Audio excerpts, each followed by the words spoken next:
We spent last week in Memphis, Tennessee, where we ate some delicious Memphis-style ribs, visited the National Civil Rights Museum at the Lorraine Motel, and listened to some live music on Beale Street. This week we are going to be taking it easy on Kentucky Lake, near Paris, Tennessee. Memphis received a record-setting amount of rain the week we were there, and other parts of Tennessee received a lot of rain as well. There was a bit of flooding on the side of the interstate on our drive from Memphis to Paris. This week we were hoping for some better weather. We stayed in Paris Landing State Park, which sits right on Kentucky Lake. This lake was formed by the damming of the Tennessee River in 1944, and it is the largest artificial lake by surface area east of the Mississippi River. Paris Landing was once an important steamboat and freight landing on the Tennessee River. Now this state park sits on the widest part of Kentucky Lake, making it perfect for swimming, boating, and other water activities. The campground at Paris Landing State Park was fairly small and had water and electric hookup sites, as well as a dump station. There were also bathrooms and showers, as well as laundry. This campground was pretty nice, but it is near a highway and there was plenty of traffic noise. This state park includes a campground, cabins, a golf course, a lodge, and a marina. There is also a nature center, which had a lot of neat displays.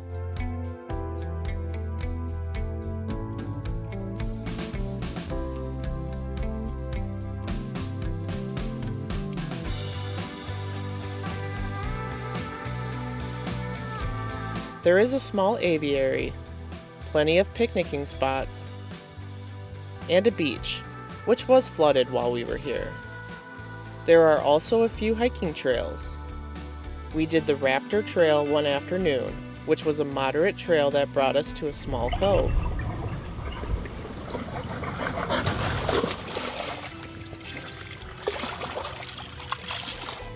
Overall, this was a really nice state park that isn't short of fun things to do. This is a fairly quiet part of Tennessee, which we needed after a busy week in Memphis and before we head to Nashville next week. We enjoyed taking it easy at Paris Landing and checking out some of the sights in the area.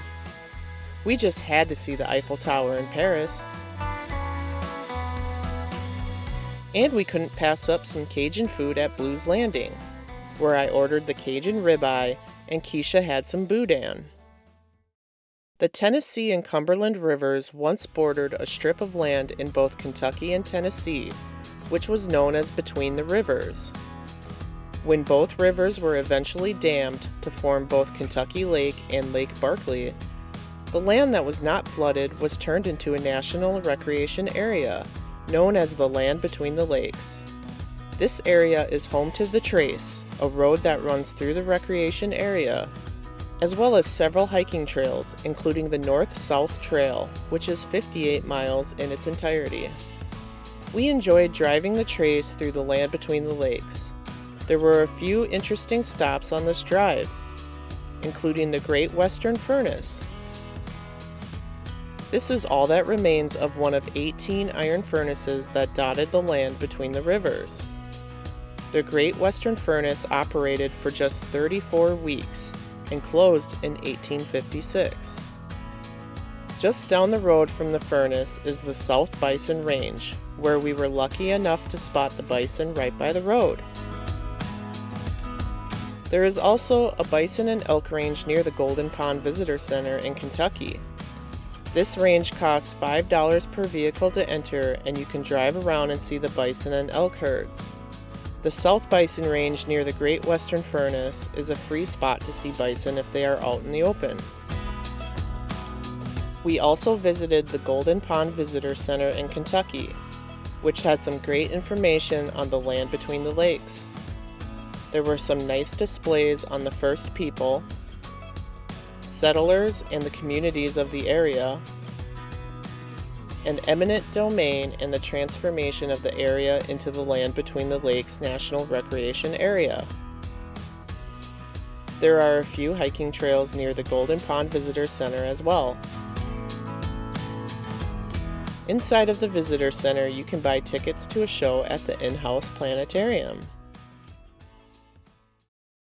Another site in this area is the Fort Donelson National Battlefield. This is the site of the first major Civil War victory for the Union. Confederates held Fort Donelson and nearby Forts Hyman and Henry until they fell to the Federal forces in February 1862. After taking Forts Hyman and Henry on the Tennessee River, a flotilla of ironclads and 2 timberclads sailed down the Cumberland River and exchanged iron valentines with the river batteries of Fort Donelson on February 14, 1862. The Confederates won the battle on water, but after receiving reinforcements and outflanking the enemy, Brigadier General Ulysses S. Grant and his Union troops forced a surrender by Confederate Brigadier General Simon Buckner and his troops on February 16th.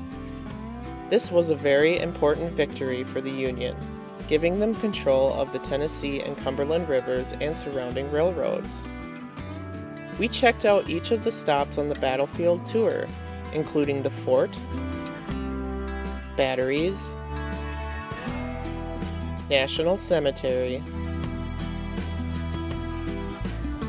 and the Dover Hotel, which is where Confederate Brigadier General Simon Buckner surrendered to Union Brigadier General Ulysses S. Grant.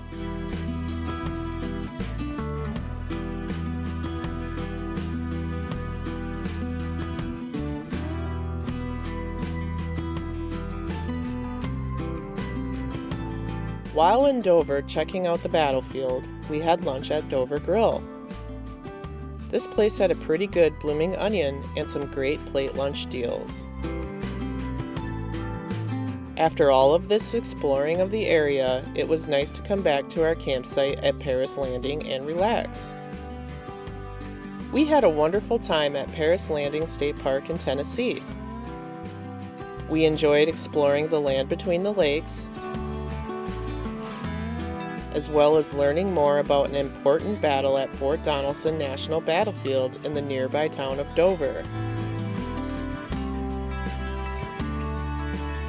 We can't wait to see more of what Tennessee has to offer as we continue to wander America.